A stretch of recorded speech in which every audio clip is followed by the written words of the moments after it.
Hello everyone, better evening to all of you. I am Rahul Gupta, a first year engineering student in Jadavpur University from the department Instrument Design Electronics Engineering.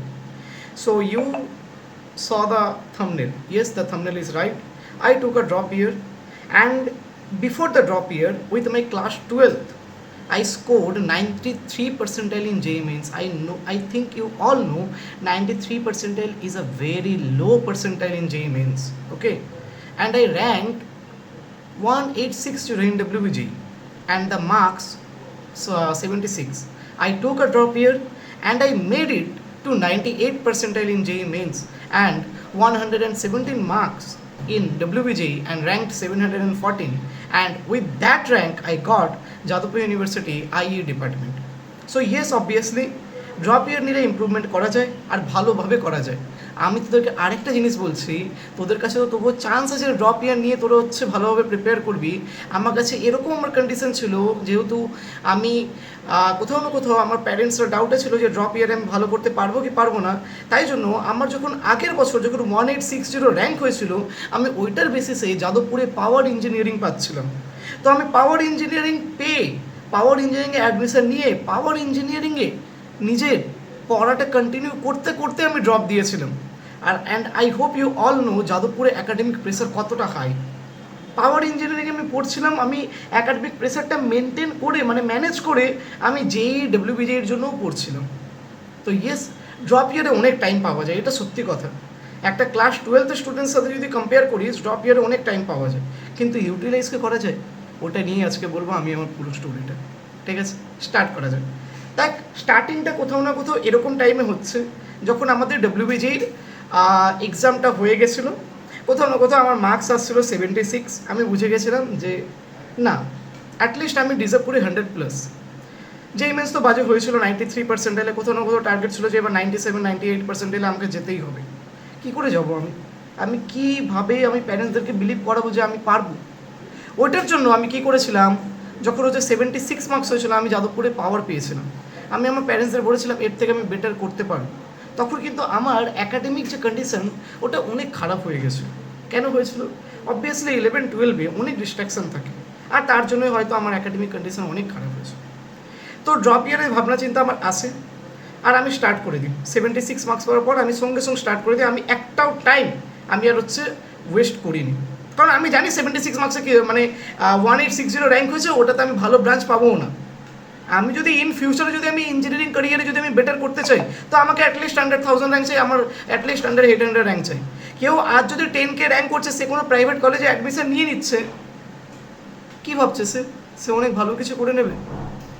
তুই maths physics chemistry যদি ভালোভাবে না করিস কোনো লাভ নেই ইঞ্জিনিয়ারিংয়ে, কারণ এইগুলোই বেসিক।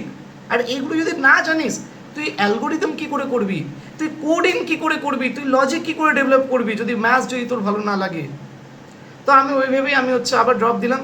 আমি নিজে ম্যাথস ফিজিক্সকে আরও বেশি স্ট্রং করলাম। কেমিস্ট্রি আমার উইক ছিল, ওটা জানি যে কেমিস্ট্রি আমার উইক, তো আমাকে ম্যাথস আর ফিজিক্স অনেক ভালো করতে হবে। আমি কেমিস্ট্রিটাও পড়েছিলাম, কিন্তু হ্যাঁ যতটা পড়ার কথা ততটা অবভিয়াসলি পড়তে পারিনি। ড্রপ ইয়ারে অনেক ডিস্ট্রাকশনও থাকে, সাথে সাথে আমি কলেজটাও ম্যানেজ করছিলাম। কলেজে ল্যাব থাকে, ক্লাস টেস্ট থাকে, সেমিস্টার থাকে, ওইগুলো সব কিছুর সাথে সাথে আমি করেছিলাম। তো ড্রপ ইয়ারের টাইম তো অনেক পাওয়া যায়, কিন্তু ইউটিলাইজ করা যায় কিনা ওইটা আমাদের দেখতে হবে। আমি ওই টাইমে আমি ড্রপ দিয়ে দিই। ড্রপ দেওয়ার পর আমি স্টার্ট করি আমার সমস্ত JEE মেন্সের, প্রথমে তো প্রয়াস 2.0 যে ব্যাচটা বেরিয়েছিল সেটাই কিনেছিলাম, কিন্তু সত্যি কথা বলছি আমি প্রয়াস 2.0 ফলো করতে পারিনি। প্রথম 4-5 দিন ফলো করেছিলাম একদম, হ্যাঁ 3টে করে লেকচার চলছে, 2 ঘন্টা করে প্রত্যেকটা লেকচার, প্রত্যেক দিন 6 ঘন্টা কনসিস্টেন্টলি বসে করছি, এক সপ্তাহ ভাই, তারপরে আর আমি করতে পারিনি। তারপরে আমি কী করলাম, আমি ওয়ান শটে আমি মুভ করে গেলাম। ওয়ান শটে আমি সুইচ করলাম যখন, তখন আমি জানি যে ওয়ান শট যখন আমি করছি তখন আমার কোশ্চেন প্র্যাকটিস তো অত ভালোভাবে হবে না। হ্যাঁ, কনসেপচুয়াল ক্ল্যারিটি আমি পেয়ে যাবো, তা আমি কনসেপচুয়াল ক্ল্যারিটি সব কিছু ক্লিয়ার করলাম। আর ভোরে ভোরে প্রত্যেকটা চ্যাপ্টারে JEE মেন্সের PYQs করলাম, প্রত্যেকটা চ্যাপ্টারে, প্রত্যেকটা চ্যাপ্টারে এত JEE মেন্সের PYQs করেছি না বলার মতন না। ঠিক আছে, কোনো বই আমি কিন্তু ফলো করিনি, সত্যি কথা বলছি।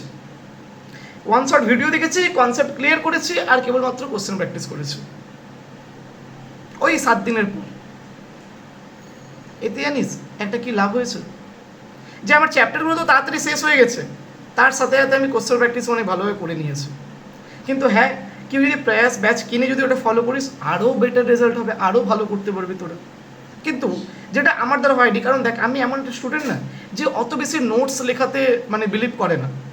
আমি বিলিভ করতাম যে আমার কাছে কনসেপচুয়াল ক্ল্যারিটি মেন আছে, কনসেপচুয়াল ক্ল্যারিটি যদি আমি ভালোভাবে আমি যদি আমার চলে আসে, আমি কোশ্চেন সলভিংয়ের থ্রুতে আমি সব কিছু বিল্ড আপ করে নেবো। তো ওইটা করেই আমি খালি কোশ্চেন প্র্যাকটিসেই ফোকাস করতাম বেশি, ঠিক আছে। তাই জন্য হয়তো কলেজের সাথে হয়তো আমি ম্যানেজ করতে পেরেছিলাম, আর একটা ভালো র্যাঙ্ক, ভালো কলেজ বল, ভালো মার্কস বল, সব কিছু করতে পেরেছিলাম। তো ইয়েস, যা যা ড্রপ দিবি ভাবছিস পসিবল, নিজে কোনোদিনও এই ডাউটটা করিস না যে আমি এত পেয়েছিলাম, আমি অত পেয়েছিলাম। দেখ আমিও যেই মেন্সে 93% পেয়েছি, আর যেই মেন্সে 93% মানে অনেক বেকার। তারপরে আমি 98% পেয়েছিলাম, ঠিক আছে, যখন ড্রপ নেওয়ার পরে। তো ড্রপ নেওয়ার আগে তো আমারও লাগতো যে আমি পাবো না, কিন্তু পেলাম না, আর অবভিয়াসলি আমি হার্ডওয়ার্ক করে পেয়েছি, ঠিক আছে। তো অ্যাজ অ্যান এল্ডার ব্রাদার যদি আমাকে ট্রিট করিস, আমি বলবো যে ভাই যদি র্যাঙ্ক ফ্যাঙ্ক যদি ভালো না থাকে, যদি তুই ফ্রেশার হোস, তাহলে ড্রপ নিতে পারিস, কোনো প্রবলেম নেই। আর ড্রপ নিলে আফটার 5 ইয়ার্স কেউ তোকে জাজ করবে না যে তুই হচ্ছে 1 ইয়ারের ছোটো, তুই 1 ইয়ার ড্রপ দিয়েছিলিস। যদি ড্রপ নিয়ে যদি ভালো কলেজে ভালো ব্রাঞ্চে যাস, অবভিয়াসলি ভালো হবে। তোরা বলছিস আজ আমি 10K-তে আমি একটা প্রাইভেট কলেজে অ্যাডমিশন নিয়ে নেবো, ভাই আমি তো যাদবপুরে পাওয়ার ইঞ্জিনিয়ারিং পেয়েছিলাম 1860 র্যাঙ্কে, তাহলে আমি কেন ড্রপ নিলাম? জিনিসগুলো তো জানা উচিত না ভাই। পাওয়ার ব্রাঞ্চটা মোটামুটি ভালো আছে, কিন্তু ওটা সাব ব্রাঞ্চ আছে। যখন আমি জানি যে আমি আমার ড্রপ ইয়ারে আরও বেটার করতে পারবো, তাহলে আমি নিলাম ড্রপ ইয়ারটা।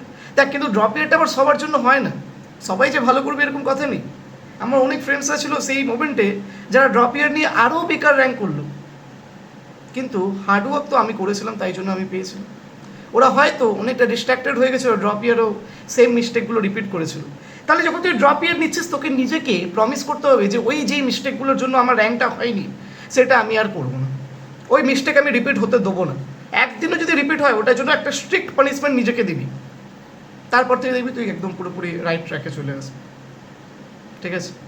তো এটাই বলবো যে কথাগুলো যদি ভালো লেগে থাকে অবভিয়াসলি ফলো করিস। ড্রপ ইয়ার যাতা ব্যাপার নয়, অনেক ক্রিটিক্যাল ব্যাপার। আর ড্রপ ইয়ারে দেখ ভালোও হয় খারাপও হয়, ভালো হলে অনেক ভালো ইমপ্রুভমেন্ট করতে পারবি, খারাপ হলে অনেক খারাপ পথে চলে যেতে পারে।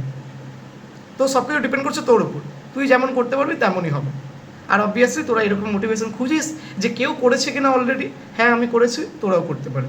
Because I am a human being and you all are a human being. So if I can do, then you can do too. Okay, thanks to all, bye bye.